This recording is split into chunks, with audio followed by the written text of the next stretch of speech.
Phase 2 में मैं रह गई बिकॉज़ न्यूमेरिकल्स एक तो बहुत हार्ड आए थे और मेरी जैसे मैंने पेपर 1 को जैसे नेगलेक्ट कर दिया था, तो मैंने पेपर 2 में जो फ़ेज़ 2 का था उसमें मैंने अपना सिलेबस कॉम्प्रिहेंसिवली कवरेज नहीं किया था और न्यूमेरिकल्स इतने प्रैक्टिस नहीं किए थे। बाकी इंग्लिश डिस्क्रिप्टिव मैंने इतनी प्रैक्टिस नहीं की थी, तो मेरा पेपर ही छूट गया था इंग्लिश का।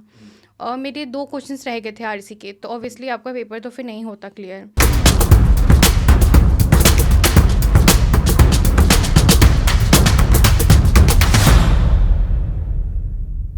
मैंने खुशबू का इंटरव्यू लिया है और जलद सर अभी सुधांशु का इंटरव्यू लेंगे. सो both of them have got selected in CB grade A. तो आपको ये फील मतलब सक्सेस इनका है, बट इनके सक्सेस में ही हमारा सक्सेस है. आपको ये फील होना चाहिए कि ये हमारी भी जीत है.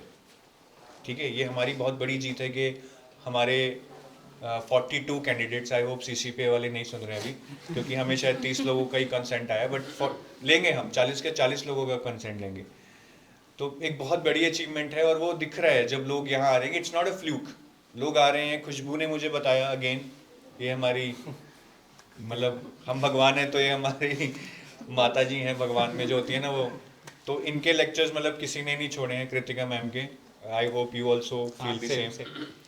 तो huge round of applause for Kritika ma'am.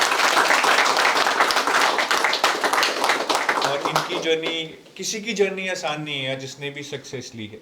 वैसे जो फेलियर्स हैं उनकी जर्नी और दर्दनाक होगी, ऐसा नहीं है. हम पहले भी सोच चुके हैं कि जो लोग उतना सक्सेस नहीं पा पाए उनकी जर्नी भी शेयर करें. बट राइट नाउ खुशबू के बारे में अगर मैं बोलूँ तो यार ये वर्किंग थी, वो भी सिटी ग्रुप में जो बहुत काम कराते हैं बिग 4 की तरह, नो. और ये 3 बजे उठ के पढ़ती थी बिकॉज इनको 3 घंटे ट्रैवल करना होता था कि अपने यहाँ से इनको नोएडा से गुड़गांव जाना है. तो 7 बजे अगर निकलना है, 10 बजे ऑफिस पहुंचना है या 8 बजे निकलना है, 3 बजे उठकर पढ़ना या 2:30 बजे उठकर पढ़ना, that requires a lot of commitment. I hope, I mean we can acknowledge that. और एक टॉपर रही है ये कॉलेज में 10th-12th में. तो उसके बाद 2 बार सेबी ना होना, 3rd अटेम्प्ट में क्लियर किया, 2 बार सेबी ना होना, तो कहीं ना कहीं वो हमारे अंदर ना एक सेल्फ डाउट या एक डिस्गस्ट या फ्रस्ट्रेशन सी ला देते हैं कि मेरे अंदर है ही क्या, मतलब मैं तो कुछ भी नहीं हूँ, कहाँ टॉपर और कहाँ एग्जाम नहीं हो रहा है. So she once decided that she will leave all the exams, कुछ नहीं देंगी, she will focus on our corporate career. But SEBI की नोटिफिकेशन आई, फिर वो एक लड्डू तो फूटता ही है कि इतनी मेहनत की एक बार और दे देती हूँ. सो इन्होंने 2024 वाला अटेम्प्ट दिया दोबारा, बहुत सोच के अपने आप को जुटाकर, and she clear. So health भी इनकी काफ़ी डेटरेट हुई है. इनफैक्ट आप फोटो में भी देखेंगे यहाँ पे ये वाली ये लगाएंगी, she is very slim out here. तो काफ़ी इन्होंने मतलब क्या बोलूँ मैं, मतलब एक कहते हैं ना हसल बहुत ज़्यादा की है. सो मतलब I really wish her best of luck for her career in future.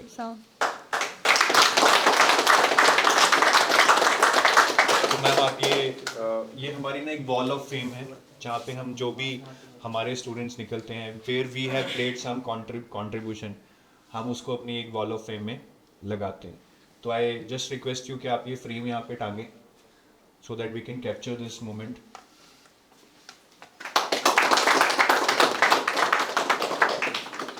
And this is a small gift from our side. This is a book on 3 Picks to Financial Freedom. Yes, sir. 2 Picks to Financial. So ये book आप ज़रूर पढ़िए. Thank you, sir. It will help you better invest your money so that you can have some great money in future. Thank you, sir. और ये Achievers Batch है. Usually we give it before the interview. You can just wear in your chest. ठीक है. Sir ये बता रही थी कि she was topper all around in 10th, 12th और college. तो एज अ फादर और parent you feel very proud कि हमारे बच्चे तो कुछ फोड़ देंगे बड़ा, लेकिन 2 बार अटेम्प्ट दिया नहीं हुआ. सो आप ऑनेस्टली बताना, आपके मन में क्या डाउट आ रहा था कि यार क्या ये सच्ची कॉम्पिटिटिव वर्ल्ड में सरवाइव कर पाएगी, या आपको बिलीव था कि नहीं ये फोड़ेगी एक दिन, सूनर और लेटर? मुझे भारी यह क्लियर जम और लास्ट ईयर 23 में इसमें आखिरी का भी फिल किया था, शायद इसने बताया. हाँ जी. एक दिन पहले पार्टी करके आ गई है सुपर सिटिंग गो 5 सौ. इन्होंने मुझे ये बात नहीं बताई। आगे का एग्जाम में अटेम्प्ट नहीं किया, बोला कि मेरा मन नहीं हुआ जाने का। तो मैं उस दिन फिर इसको थोड़ा सा डांटा कि जब तुमने प्रिपरेशन किया तो तुम्हें जाना चाहिए। बोला no I am not interested यहाँ पे, I will go for it. लेकिन ट्राई करो एक बार। और लास्ट ईयर फिर एक बार जब 2 बार अनसक्सेसफुल रही तो फिर इसने डिसाइड कर लिया था कि नहीं कॉर्पोरेट सेक्टर में ही होंगी। हाँ, वहाँ भी एक्सेल कर रही थी। फिर मेरे बैंक में एक है DGM में बजाज जी, उन्होंने एक बार इसको मोटिवेट किया। फिर मैंने भी थोड़ा बहुत बोला, तो इसके बाद से दोबारा ऐसे फिर घोड़े पर सवाल तो ये था कि इस बार क्लियर करने की कोशिश शायद बताया होगा कि टायर 2 के बाद इमीडिएट इसने रिजाइन भी कर दिया। हाँ, ये हम पूछना हुए गए वैसे थोड़ा कि जैसे इनका इंटरव्यू कॉल आया इन्होंने रिजाइन मार दिया क्योंकि अब तो हो ही जाएगा। मतलब she was so much confidence. तो वही था, तो मेहनत तो ऑफ कोर्स इसने किया, बहुत किए सर, बहुत किए। मतलब मेहनत के बिना कोई निकल ही नहीं सकता है इससे ना। मेरा एक कॉमन क्वेश्चन है दोनों से, like they are the both subscriber to EduTap, so एक आपसे और आपसे, like what is the one feature which you think is like best for EduTap course, like दोनों एक पहले आपसे। ऑनेस्ट चाहिए, नहीं है तो वो भी बता दो that it is just like any other course, कोई ऐसे वो नहीं है, ऑनेस्ट।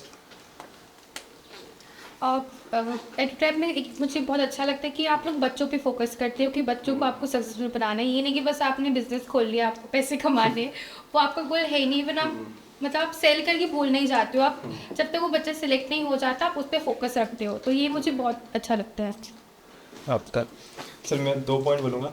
पहला तो आई थिंक वो जो मॉक्स होते हैं सेबी के जो होते हैं वो बहुत ही यूज़फुल है, मैं एक वो बोलता हूँ। और सेकंड चीज़ जो वीकली मेंटल टॉक होती है सर, मतलब वो कई बार ऐसा होता है ना कि इंसान बिल्कुल परेशान रहता है क्या होगा, तो वो सुबह सुबह उठ के अजीत सर की भी नींद में आवाज़ सुन के एकदम नींद में मैं तो करता था, तो फिर मैं था चलो ठीक है कोई तो है जो साथ में है पूरी जर्नी में, तो आई थिंक वो काफ़ी मतलब एक होप देता है और सपोर्ट भी।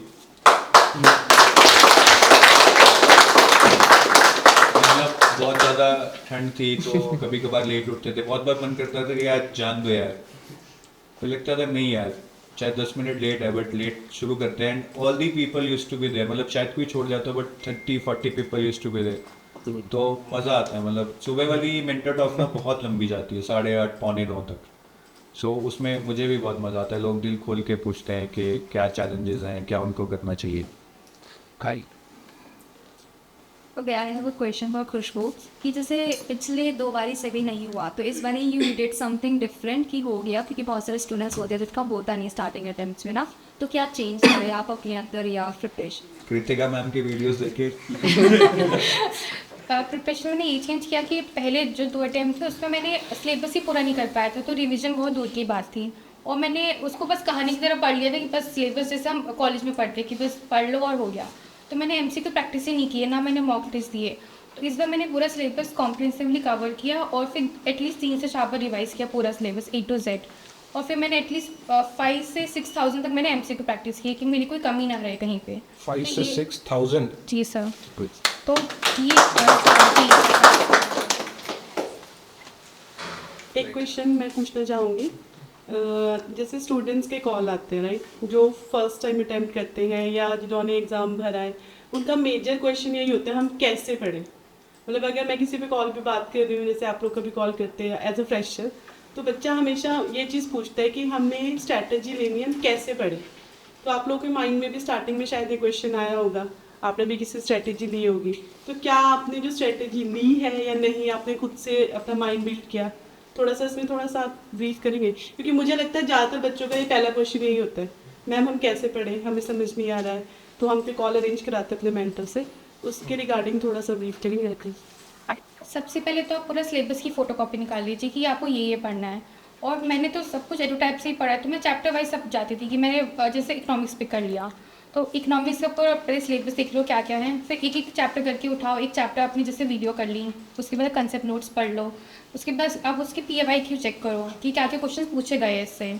फिर आप जैसे उसमें 3 अटैम्प्ट होते जो टेस्ट गिवन होते, तो मैं क्या करती थी कि जब फर्स्ट टाइम मैंने पढ़ा तो 1 अटैम्प्ट मैंने तब दे दिया, फिर रिवीजन के वक्त मैंने दूसरा अटैम्प्ट दे दिया और एग्ज़ाम के जस्ट पहले तीसरा अटैम्प्ट दे दी थी। तो आप पूरे सिलेबस को अच्छे से पढ़ लो, फिर एक एक मतलब स्मॉल स्टेप्स लो आप, ये नहीं कि आप सब कुछ एक दिन में कर लोगे, तो स्मॉल स्मॉल स्टेप्स में आप देखोगे कि आपका पूरा सिलेबस कंप्लीट हो गया है। उसके जो मतलब आपने स्ट्रक्चर बनाया है आप उसको फॉलो भी करते हैं, हाँ right? बिल्कुल। ठीक। जो एडुटाइम पे स्ट्रक्चर है वही बहुत इनफ है, आपको अलग से कुछ बताने की ज़रूरत ही नहीं है, वो सब कुछ लाइन वाइज दिया हुआ है सब। कहते हैं सिर्फ जीने के लिए जीना नहीं चाहिए, जीने के लिए कोई मकसद होना चाहिए, क्योंकि वो मकसद से जो हमें थ्रिल मिलता है, जो एक्साइटमेंट मिलती है ना, वही हमारी ज़िंदगी में मज़ा लाती है। तो आज मेरे साथ एक ऐसी ही कैंडिडेट हैं, खुशबू गुप्ता, जिन्होंने recently SEBI grade A exam clear किया है। इनकी लाइफ में दो ही मकसद रहे। सबसे पहला मकसद था कि एसआरसीसी में जाना है, तो उन्होंने एसआरसीसी से एमकॉम किया है 2020 में। लेकिन उसी के बाद उन्होंने सेकंड मकसद चुन लिया कि अब मुझे सेबी ग्रेड ए क्रैक करना है। हालांकि 3 अटेम्प्ट 4 साल लगे, पर फाइनली उन्होंने वो मकसद अचीव कर लिया है। And I am sure that the day she gets into SEBI she will put her eyes on the next target and she will achieve that. So Khushbu, first of all a very warm welcome यार। बहुत अच्छा लग रहा है कि हमारे एक student जो हमारे से ही पढ़कर आज एक सेबी ग्रेड ए ऑफिसर बन गए हैं, बहुत मज़ा आ रहा है। Thank you so much. आपको क्या फीलिंग आ रही है? बहुत ही अच्छी फीलिंग है सर, जब आपने एक ड्रीम देखा हो और वो पूरा हो जाए तो उससे अच्छा तो कुछ हो ही नहीं सकता लाइफ में। तो बहुत ही अच्छा, बहुत ही अच्छी फीलिंग है, मतलब मैं अब तक डाइजेस्ट भी नहीं कर पाई हूँ कि मैं सेलेक्ट हो गई हूँ। वो फीलिंग को अगर आप वर्ड में डिस्क्राइब करना चाहें, is it more of a elation, excitement, gratitude, what it is? Sir I would say gratitude, excitement. बहुत बढ़िया। आपने बहुत सारे अटेम्प्ट्स दिए हैं सेबी के लिए। जी सर। मैं आपकी फर्स्ट अटेम्प्ट की जर्नी से शुरू करना चाहूँगा। खुशबू ने फर्स्ट अटेम्प्ट दिया था 2020 में, और इनका एमकॉम बैकग्राउंड है, तो पेपर 2 तो माशाल्लाह मतलब ये कर ही सकते थे। पेपर 1 क्वांट रीजनिंग वगैरह इनका वीक था, तो इनको बहुत ज़्यादा एक ओवर कॉन्फिडेंस था, राइट? जी सर। कि मैं सेबी तो मतलब ऐसे कर दूँगी। होता है सब, हमें कभी कभी लाइफ में एक कुछ एजम्पशंस होती हैं। तो आपका 2020 में इनका पेपर 1, फेज़ 1 में पेपर 1 क्लियर नहीं हुआ, जिसमें हमें 100 में से 30 नंबर चाहिए थे। You, I think you missed out by 1 और 2 मार्क्स। Yes sir. तो तब कैसी फीलिंग आई थी जब वो ओवर कॉन्फिडेंस टूटता है ना, तो अंदर कैसी फीलिंग आती है? सर एक भ्रम टूट जाता है आपका, मतलब मैं हमेशा से टॉपर रही हूँ, तो मुझे बिलीव ही नहीं हुआ कि मेरा मतलब एक, मतलब जैसे हमने बिजनेस क्लास की फ़्लाइट बुक कर ली, लेकिन हम ऑटो ही नहीं पकड़ पाए, वही मिस हो गया। तो आप क्या करोगे उस टिकट का? तो मेरे संग वही हो गया कि मैंने इतनी अच्छी प्रिपरेशन कर ली पेपर 2 की, बट मेरा पेपर 1 ही क्लियर नहीं हुआ। तो ओवर कॉन्फिडेंस बहुत था कि मैं तो टॉपर, मैं तो ऐसे चुटकियों में निकाल दूंगी, बट वो टूट गया। तो फिर सीखा मैंने उससे कि नहीं, मतलब पूरी फेजेस हैं, तो हमको हर एक फेज़ को इम्पोर्टेंस देनी है। तो फिर मैंने अगले टाइम में और अच्छे से प्रिपरेशन करी है। तो आपका नेक्स्ट टाइम 2022 में था। जी सर। तो 2022 में क्या हुआ खुशबू? पेपर 1 तो मेरा निकल गया, फेज़ 1 मेरा निकल गया, बट फेज़ 2 में मैं रह गई बिकॉज न्यूमेरिकल्स एक तो बहुत हार्ड आए थे। और मेरी, जैसे मैंने पेपर 1 को जैसे नेगलेक्ट कर दिया था, तो मैंने पेपर 2 में जो फेज़ 2 का था उसमें मैंने अपना सिलेबस कॉम्प्रिहेंसिवली कवरेज नहीं किया था, और न्यूमेरिकल से इतने प्रैक्टिस नहीं किए थे। बाकी इंग्लिश डिस्क्रिप्टिव मैंने इतनी प्रैक्टिस नहीं की थी, तो मेरा पेपर ही छूट गया था इंग्लिश का। और मेरे 2 क्वेश्चंस रह गए थे आरसी के, तो ऑब्वियसली आपका पेपर तो फिर नहीं होता क्लियर। और बाकी मैं जब मेरा इंग्लिश का पेपर छूट गया एग्ज़ाम में, तो मैं पैनिक हो गई कि अब मैं क्या होगा। और स्टार्टिंग में न्यूमेरिकल्स आ गए पेपर 2 में, तो मैं बहुत घबरा गई कि अब तो मेरा नहीं होगा। तो आपको घबराना नहीं है, तो वो चीज़ मैंने गलती करी। तो आपका फर्स्ट अटैम्प्ट में नहीं हुआ, सेकंड अटैम्प्ट में भी नहीं हुआ, लेकिन दोनों में से जो फेलियर था, first failure and second failure, कहते हैं ना रिलेशनशिप में फर्स्ट हार्ट ब्रेक बंदा कभी नहीं भूलता है। तो ऐसे एग्जाम में अगर मैं एनालॉजी बनाऊं, तो फर्स्ट फेलियर ज़्यादा दर्दनाक था या सेकंड फेलियर? फर्स्ट सर, क्योंकि टॉपर का टैग हट के फेलियर का टैग लग गया था, तो वो बहुत ज़्यादा, मतलब बहुत ज़्यादा बुरा था। सेकंड में मुझे लगा कि ठीक है, मुझे थोड़ी और मेहनत करनी पड़ेगी, तो मैंने नेक्स्ट टाइम किया, तो फिर वो सक्सेसफुल रहा सर। तो खुशबू ने 2020 में अटेम्प्ट 1 दिया, 2022 में अटेम्प्ट 2 दिया, और बीच में आई थिंक 2021 में आपने अपनी जॉब भी शुरू कर दी थी। हाँ 2021 सिटी ग्रुप सर्विसेज में। तो सेकंड अटेम्प्ट इन्होंने जॉब के साथ साथ ही दिया था, तो may be she was not that much into her preparation, तो थोड़ा सा शायद प्रिपरेशन डाइल्यूट हो गई। बिल्कुल सर। 2022 के बाद क्या जर्नी रही? फिर आपने जॉब भी ज्वाइन कर रखी थी, एक और फेलियर भी देख चुके थे, तो फिर आपने क्या क्या एग्ज़ाम दिए? और सर सेबी तो मेरा था कि फ़ाइनल मुझे देना ही है, तो उसी 2022 के नवंबर के आसपास पीएफआरडी के एग्ज़ाम आया। तो मैंने चलो ठीक है सेबी की प्रैक्टिस ही हो जाएगी, तो मैंने किया। तो बट फेज़ 2 में मैं फिर 1-2 मार्क्स से रह गई। फिर मैं वेट कर रही थी कि 2023 का सेबी आए, बट वो आया नहीं। तो उस साल आईएफएससी का एग्ज़ाम निकला था, तो मैंने चला ठीक इस पे करते हैं, अभी सेबी नहीं है तो मैंने फिर उसकी प्रिपरेशन शुरू करी। मैंने बहुत मेहनत करी, बट फिर से मैं पेपर 2 में आके अटक गई, वही 1-2 नंबर से मैं रह जा रही थी। तो फिर मैंने सोच लिया कि अब बहुत हो गया इतना फेलियर मैं सह नहीं पाऊंगी।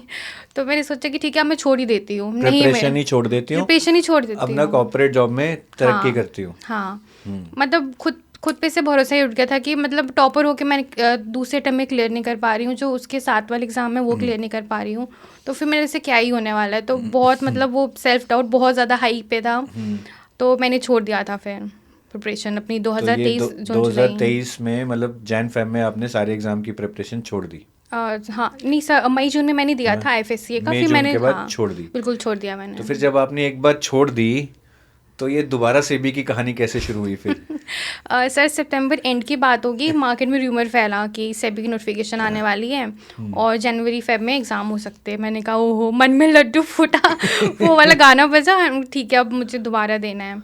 तो पर मुझे पहले देखना था कि मैं कहाँ गलतियाँ कर रही हूँ। मेरा 3 बार फेज़ 2 क्लियर नहीं हुआ था, तो ऑब्वियसली कुछ कमी है मेरे में। तो मैंने एकदम सोचा कि मैं स्क्रैच से स्टार्ट करूँगी, स्टार्टिंग से पूरा सिलेबस पढ़ो, पूरा मैंने प्रिंट आउट निकाला, पूरा स्क्रैच से शुरू किया और मैंने टॉपर्स इंटरव्यू देखे और फिर PYQ एनालिसिस अच्छे से किया।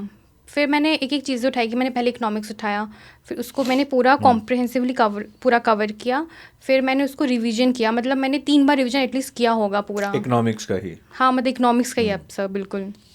फिर मैंने बहुत सारे क्वेश्चंस लगाए, क्योंकि यही चीज़ मैं लैक करी थी, ना मेरी रिवीजन हो पा रही थी पहले वाले अटेम्प्ट्स में, ना मेरा सिलेबस कंप्लीट हो रहा था और ना MCQ तो मैंने प्रैक्टिस किए ही नहीं थे। मतलब बस खुद को मैं बेवकूफ़ बना रही थी कि हाँ मैंने थोड़े बहुत क्वेश्चंस कर लिए तो हो जाएगा।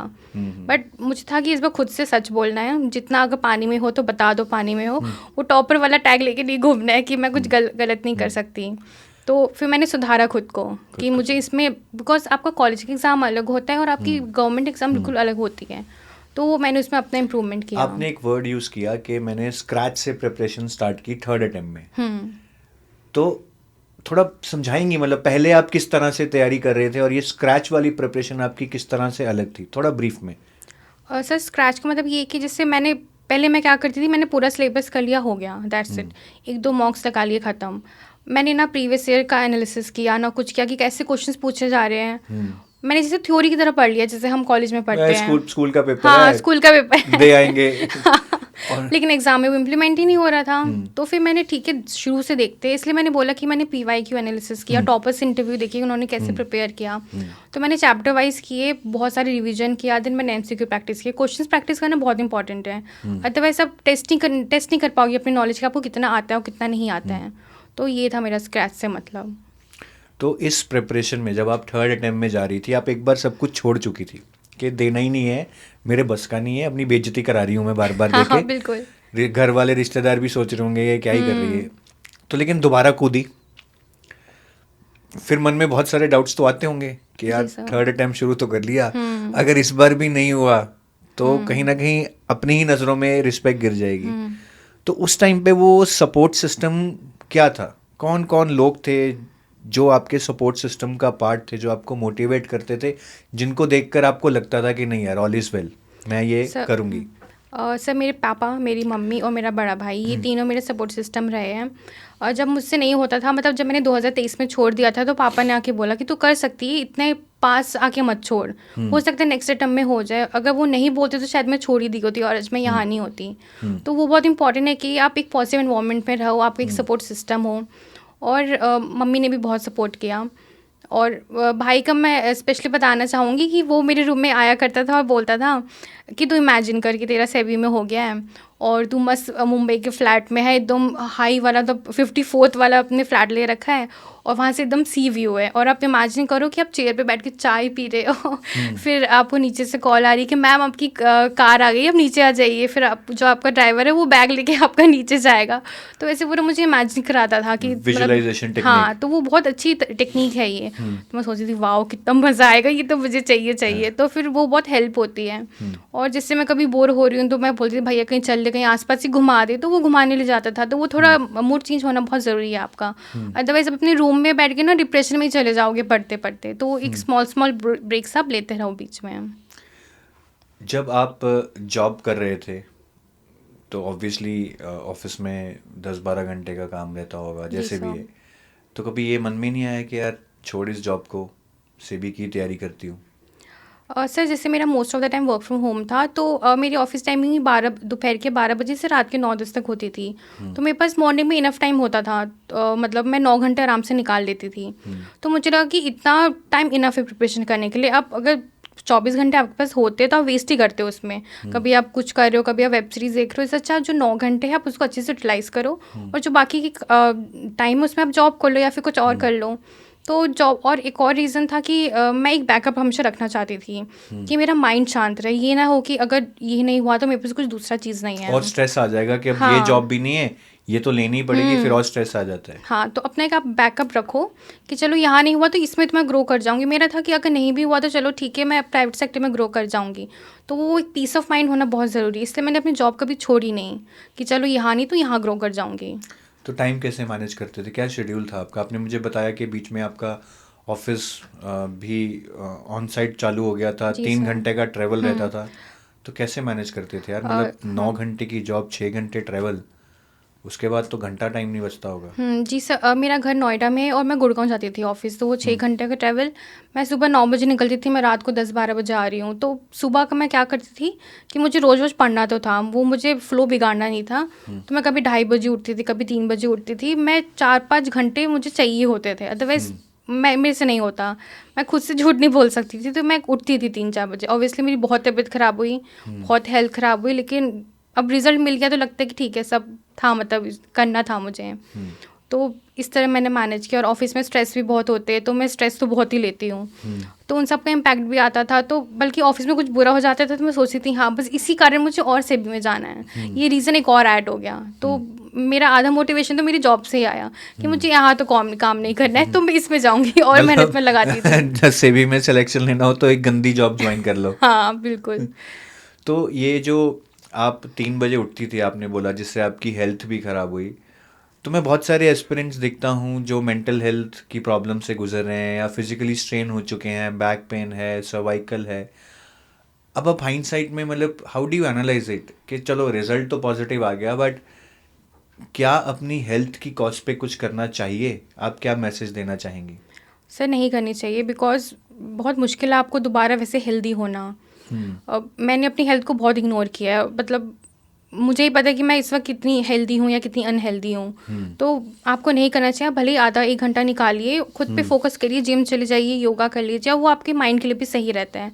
पर मेरे पास क्योंकि टाइम ही बहुत कम था, मेरे ऑफिस भी था 9-12 घंटे का, उसमें मुझे मिनिमम 6 घंटे पढ़ने भी होते थे। तो मैंने कहा ठीक है, एक बार सिलेक्शन हो जाए तो फिर कर लूँगी, बट ऑब्वियसली उसके साइड इफ़ेक्ट्स तो थे ही।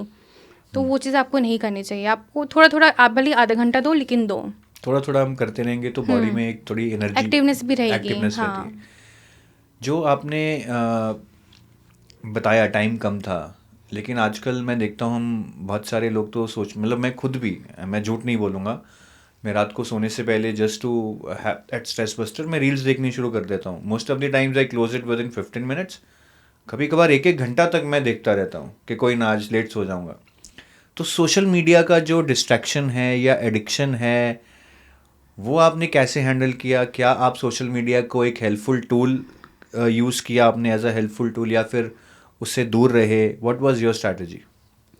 सर 2023 दिसंबर तक तो मेरे पास वो था, और ऑब्वियसली मेरा बहुत टाइम वेस्ट होता था। रात को सोचती थी कि चलो थोड़ा रिलैक्स कर लेते, 2 घंटा रील्स ही चला लो। तो वो बहुत, आप रात को लेट सोगे तो सुबह लेट उठोगे, और तो वो फ्रेशनेस भी नहीं रहती। फ्रेशनेस भी नहीं रहेगी, आपको नींद ही नहीं आएगी अच्छे से, पहली बात तो जब मैंने सोचा कि मेरा ये फाइनल अटेम्प्ट है 2024 वाला से भी, तो सबसे पहले तो मुझे अपना एनवायरनमेंट अच्छा करना था और सारी डिस्ट्रैक्शंस हटाने थे। तो मैंने सबसे पहले तो फेसबुक, इंस्टा, स्नैपचैट, जो भी सब होता है सब डिलीट मार दिया, अकाउंट डिलीट मार दिया।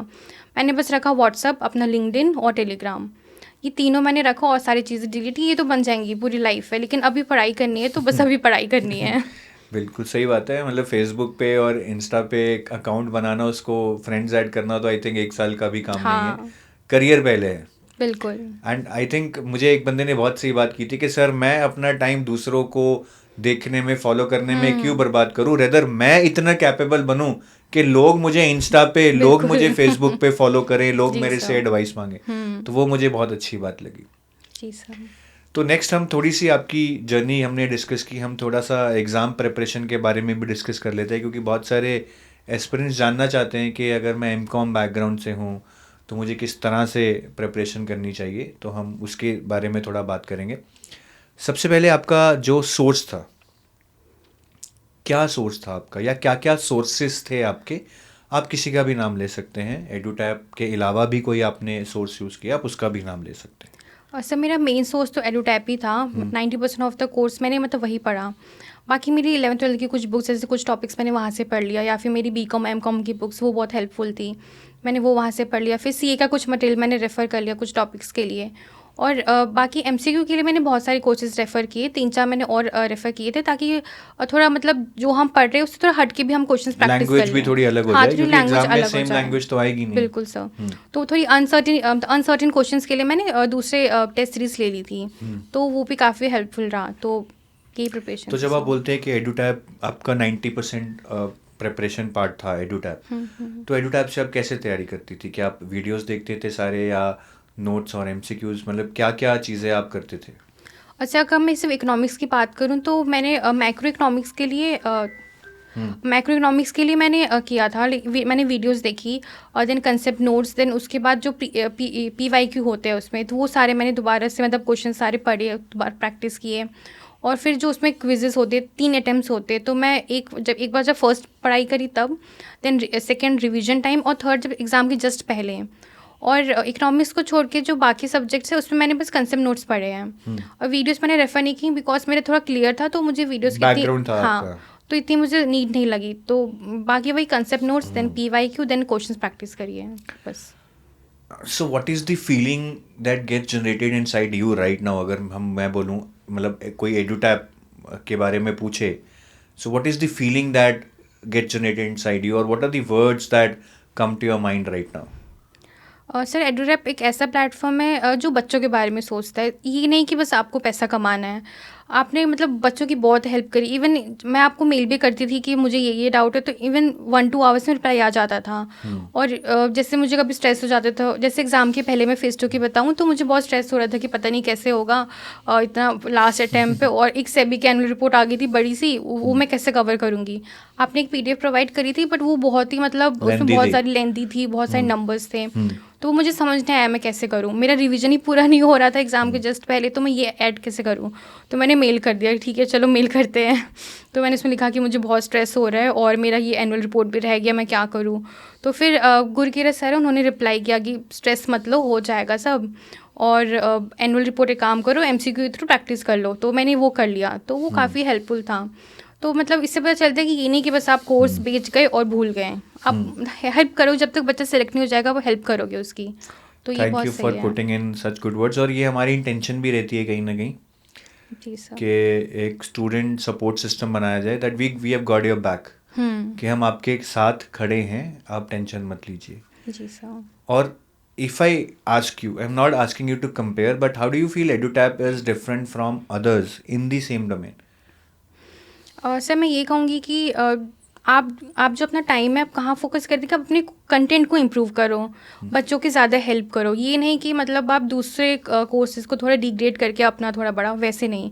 तो अपना सारा टाइम अपने कोर्स को अच्छा बनाने में यूटिलाइज़ करती हूँ, वो बहुत मुझे अच्छा लगता है, काफ़ी यूनिक लगता है।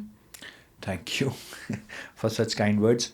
तो चलो, ये अब EduTap के बारे में ज़्यादा नहीं डिस्कस करेंगे, नहीं लोगों को लगेगा पता नहीं ये कुछ स्पॉन्सर्ड ही वीडियो है, but these are her genuine views.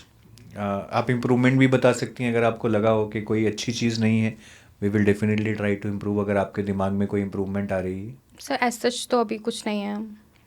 ठीक है। वैसे मुझे एक फ़ीडबैक मिला था आज सुबह कि हमारे मॉक टेस्ट थोड़े से एग्ज़ाम लेवल पे और बेटर बन सकते हैं, so we will work on that.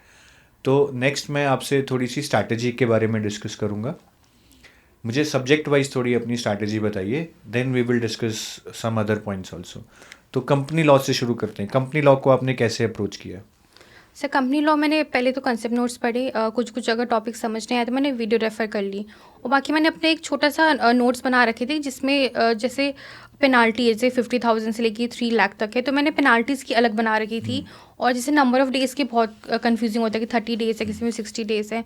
तो अब वैसे शॉर्ट नोट्स बना लो तो रिवीजन में आपको बहुत हेल्प होती है, और उसको क्रैम करने में भी आपको ईजी होता है। तो ये मेरी कंपनी सेलेक्ट की स्ट्रैटेजी थी। और मतलब रिवीजन करो तो आपको वो याद होता जाएगा, और फिर मतलब आप इतना रिवीजन करो ना कि आपको सपने में आ जाए वो। बिल्कुल, मतलब ये गुंजाइश ही खत्म हो जाए कि एग्जाम में हम बोलेंगे कि मैं तो भूल गए। हाँ, और फिर बहुत सारे क्वेश्चंस प्रैक्टिस करो, बिकॉज एमसीक्यू प्रैक्टिस नहीं करोगे तो फिर एग्जाम में वो इम्प्लीमेंट ही नहीं हो पाएगी आपकी। बिल्कुल बिल्कुल। बाकी इकोनॉमिक्स के लिए अगर मैं इकोनॉमिक्स की बात करूँ तो इकोनॉमिक्स मैंने माइक्रो अपनी बुक से पढ़ी थी, 12th क्लास की बुक थी मेरी बहुत अच्छी, तो मैंने वहाँ से बेसिक कर लिया। फिर मैं एडुटैप में आई, वहाँ से मैंने कंसेप्ट नोट सारे पढ़ लिए, then PYQ, then same MCQ।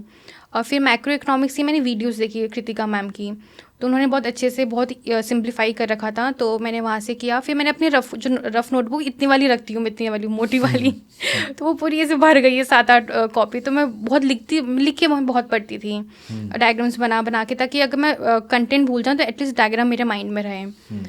तो फिर मतलब सेम मैंने हर सब्जेक्ट के लिए यही स्ट्रेटजी की, concept notes, then PYQ, then MCQ। Accounts तो आपका सब्जेक्ट ही था, हाँ। उसमें आपको दिक्कत नहीं होगी। Accounts sir. में न्यूमेरिकल का थोड़ा बताइए कि एक ऑप्टिमम लेवल क्या है, क्योंकि अब बनाने को तो पूरी की पूरी बैलेंस शीट भी आप बना सकते हो कि डेटा दिया हुआ है, बट एक ऑप्टिमम लेवल क्या है कि यार इतना टाइम देके इतना कर लो, एग्जाम में इससे बाहर नहीं आएगा। सर ऐसा तो नहीं हो पाता कि मतलब इतने में से आ जाए, बिकॉज कुछ अजीब क्वेश्चंस तो आ ही जाते हैं। बाकी मैंने बिकॉज 11th क्लास से पढ़ी थी तो मेरे लिए थोड़ा इजी था, मतलब अगर कुछ एक्स्ट्रा ऑर्डिनरी आ भी जाते थे तो मैं कर लेती थी। बाकी जनरल स्ट्रीम में पेपर ऐसा है कि आपको बेसिक क्वेश्चंस ही पूछेंगे, इतना डिफिकल्ट कोई आपको बैलेंस शीट मैच करने को नहीं दे देंगे, तो वो आप कर सकोगे। अगर आप बेसिक लेवल के भी MCQ कर लो तो वो इनफ होगा। और मैनेजमेंट बहुत कंफ्यूजिंग लगता है, खास करके कॉमर्स स्टूडेंट्स जो हैं कि सर थ्योरीज बड़ी कंफ्यूजिंग है, ओवरलैपिंग है, याद नहीं हो रही हैं, तो उसमें आपकी क्या अप्रोच थी? और सर वो कंफ्यूजिंग ज़रूर है थ्योरीज, लेकिन उसमें कीवर्ड्स होते हैं। अगर आप कीवर्ड्स को आइडेंटिफाई करना सीख जाओगे तो वो आपको इजी लगेगा। इस बार भी एग्जाम में मैनेजमेंट के क्वेश्चंस बहुत कंफ्यूजिंग थे, आपको लगेगा कि आपने सही टिक किया, लेकिन जब आप घर आओगे तो गलत हो जाएगा आपका। तो वो कंसेप्चुअल क्लैरिटी बहुत इंपॉर्टेंट आपके है। कितने क्वेश्चन गलत हुए घर आकर? सर मैंने 94 अटेम्प्ट किए थे, तो मेरे 7 गलत हुए हैं। अच्छा, कम ही है फिर तो। हाँ, तो कम ही है। मतलब शॉकिंग नहीं है कि 94 करके पता लगा 30 गलत हो गए। हाँ सर, क्योंकि मैंने MCQ बहुत प्रैक्टिस किए थे, तो वो प्रैक्टिस की वजह से इम्प्रूव हो पाया, अदरवाइज तो मेरे भी 20 गलत हुए होते हैं। गुड। तो MCQ के बारे में आपने बहुत कुछ बोला, हर बार के MCQ प्रैक्टिस की क्या है, मतलब MCQ से होता क्या है? MCQ प्रैक्टिस से मैं अगर एक चैप्टर करूँ 10 MCQ करूँ, isn't that enough? No sir, because आप एक पैराग्राफ से ही आपके 100 क्वेश्चन बन सकते हैं। तो आप हर तरीके से देखो कि इस लाइन से क्या क्या क्वेश्चन बन सकते हैं। आप इतना घर पे ही पढ़ लो कि आपको वहाँ पे कोई क्वेश्चन एकदम शॉकिंग सा ना लगे, सरप्राइज ना लगे, ऐसा लगे तो किया हुआ है। हाँ, तो मैंने एटलीस्ट 5 to 7,000 MCQ प्रैक्टिस किए थे ओवरऑल से भी। तो आपने एडुटैप के MCQ प्रैक्टिस किए, आपने ICI के जो बुकलेट्स हाँ। के बीच में या एंड में MCQs होते हैं जी वो, सर, और बिल्कुल। आपने अलग से टेस्ट सीरीज भी ली 3 से 4, वो भी आपने प्रैक्टिस की? जी सर, बिकॉज इस बार मैं कोई गुंजाइश छोड़ने नहीं चाहती थी कि मेरा सिलेक्शन ना हो। जो कमियां थी मैंने इस बार सारी हटा दी कि सब मॉक टेस्ट करो खूब सारे, रिवीजन 3-4 बार कर लो, क्योंकि पहले मेरा रिवीजन ही नहीं हो पाता था, सिलेबस भी नहीं होता था, तो ये चीज़ मुझे कमी हर बार लगती थी अपने प्रिपरेशन में। तो MCQs तो आपने बहुत किए, मॉक्स भी आपने बहुत दिए, बिकॉज MCQ करना एक पार्ट है लेकिन मॉक देना एक अलग पार्ट है। जी तो सर। मॉक कितने दिए आपने फुल लेंथ सर मैंने 30 तो दिए होंगे एटलीस्ट। फेज 2 के? जी सर। वाओ। तो इतने मॉक्स को आप एनालाइज भी करते थे या बस दिया और नंबर देके नहीं खत्म? सर, एनालाइज आप 2 से 3 बार मैं करती थी। क्या एनालाइज करते थे आप मॉक्स में? कि जैसे जो सही क्वेश्चन लेट से 100 में से मेरे 60 क्वेश्चन सही हो गए, तो मैं इसमें देखती थी कि एक्चुअल में सही हुए या फिर बस मैंने तुक्का मार दिया और वो गलती से सही हो गया। और फिर जो उसकी डिटेल एक्सप्लेनेशन है वो मैं दोबारा पढ़ती थी कि कुछ एक्स्ट्रा इन्फॉर्मेशन ही मिल जाए। फिर जो क्वेश्चन गलत हुए आपके, आप देखो कि क्यों गलत हुए, आपको ये आता ही नहीं था, आपने पढ़ा नहीं था, या फिर आपको आता था आपने रिवाइज नहीं किया, या फिर आपने गलत ऑप्शन टिक कर दिया। तो और जो आपको नहीं आते फिर आप देखो कि आपको क्यों नहीं आते, तो एनालाइज करना बहुत इंपॉर्टेंट है। और अब मॉक जो एनालिसिस उसका भी रिवीजन हमें चाहिए होता है, बिकॉज हम भूल जाएंगे। आपको ऐसा लगेगा कि ये क्वेश्चन मैंने मॉक में किया था लेकिन मुझे याद ही नहीं आ रहा इसका सही आंसर क्या था। तो वो चीज़ अगर आप मॉक को 1-2 बार कर लोगे तो आपके माइंड में वो बैठ जाएगा। रिवीजन एरियाज आपको पता लग जाएंगे। हाँ बिल्कुल।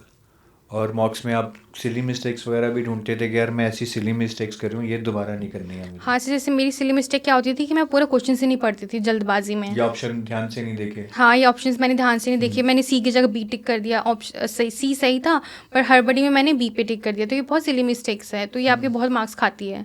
तो ये आप प्रैक्टिस नहीं करोगे, आपको पता नहीं चलेगा आपकी क्या कमियाँ रह रही है। अच्छा, मुझे एक बात बताओ, आपने इतनी मेहनत की, इतने मॉक्स दिए, इतनी पढ़ाई की, 3-3 बजे उठ के पढ़े, अगर आपका इस साल भी पेपर ना होता फिर आगे क्या था? ये क्वेश्चन मेरे घर वालों ने मुझसे पूछा जब मेरा सिलेक्शन हो गया, तो शायद मैं दोबारा देती। मैं मतलब बहुत रिग्रेट में रहती अगर मैं देती नहीं। मतलब मैंने ज़िंदगी में जो चाहा है वो मुझे मिल गया है, तो अगर सेबी नहीं मिलता तो मैं दोबारा इसके पीछे जाती कि हो जाएगा। मैं यही आंसर सुनना चाहता था, क्योंकि एक सिलेक्शन अलग चीज़ है, बट एक एटीट्यूड है ना लाइफ में, वो एक ऐसा नहीं है कि नहीं होता तो मैं छोड़ देती, then maybe she doesn't even deserve this one. तो जो एटीट्यूड है ना, वो एक बहुत बड़ी चीज़ है। वो शायद उससे भी सक्सेस ना मिले, बट वो एटीट्यूड कभी मत चेंज करना कि जो चीज़ चाहिए उसके पीछे हाथ धोकर पूरे गोल बनाकर फोकस कर कर हमें उसके पीछे जाना है।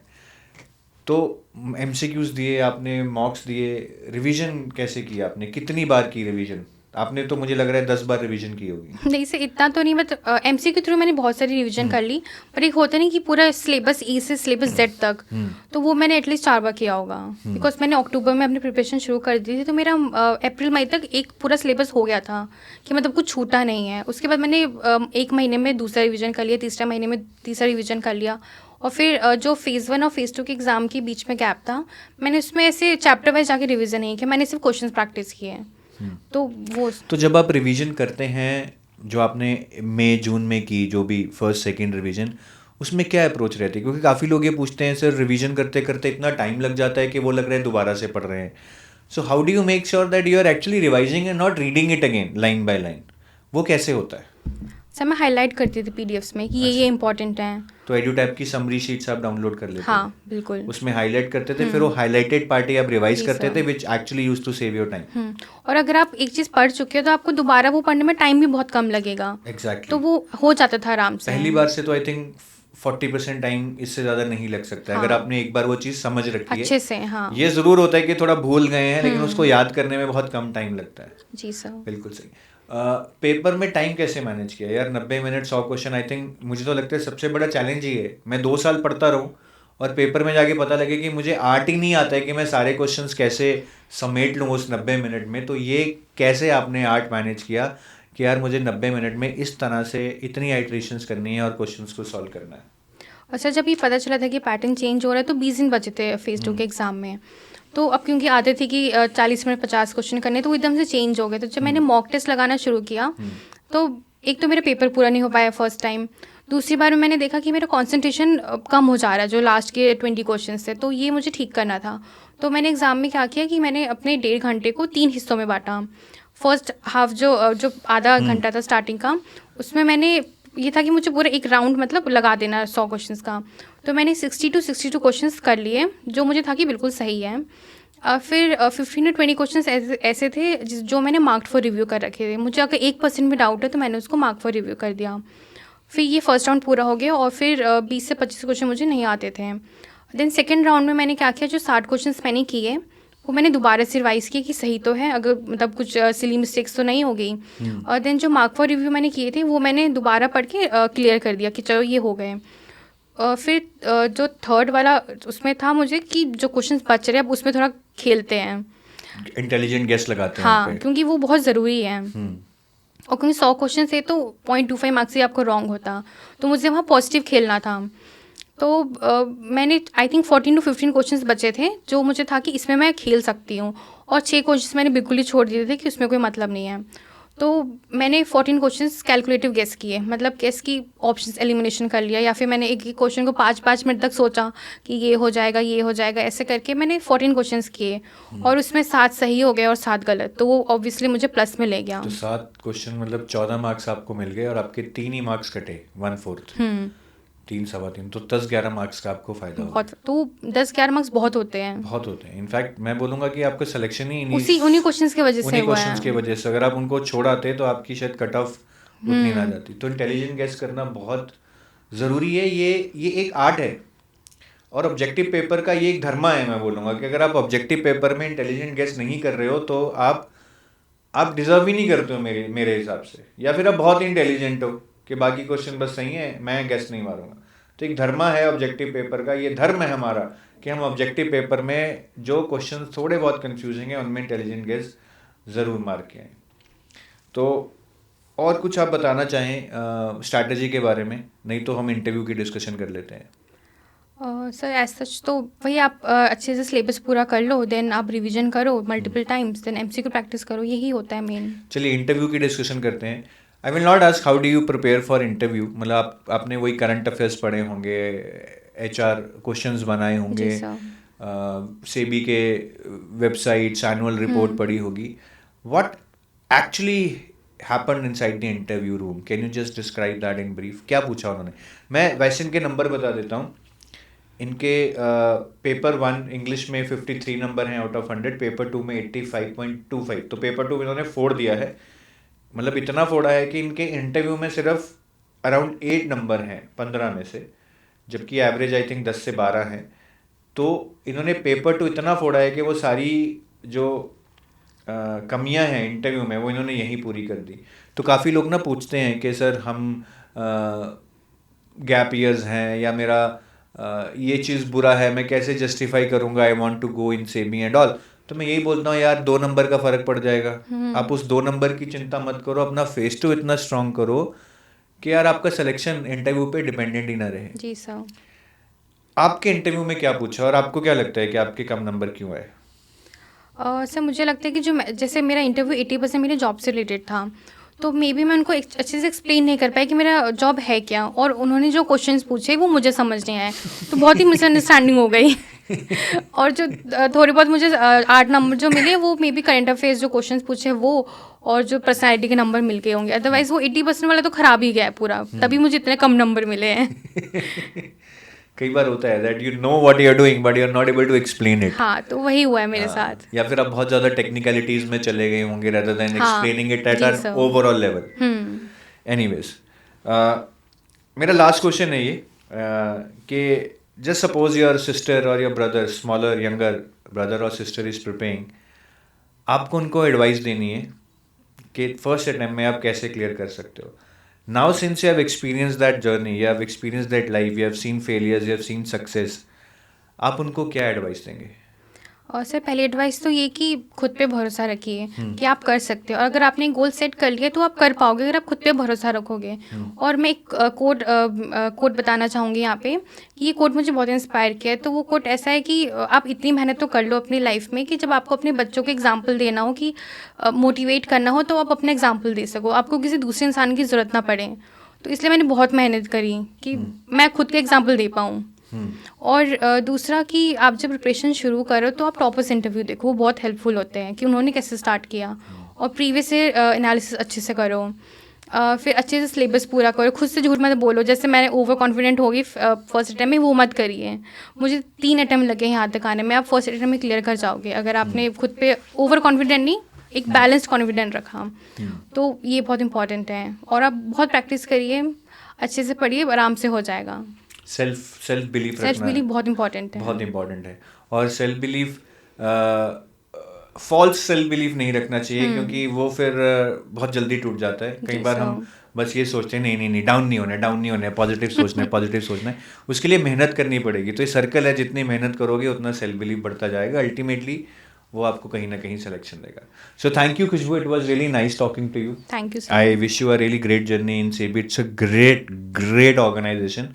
I know many of our students who have been working in SEBI since 2018. तो बहुत खुश हैं, वेल सेटल्ड हैं, जॉब सिक्योरिटी है, and your life will be at a different level I am sure after 10 years from now. Best of luck. Thank you, sir. Thank you.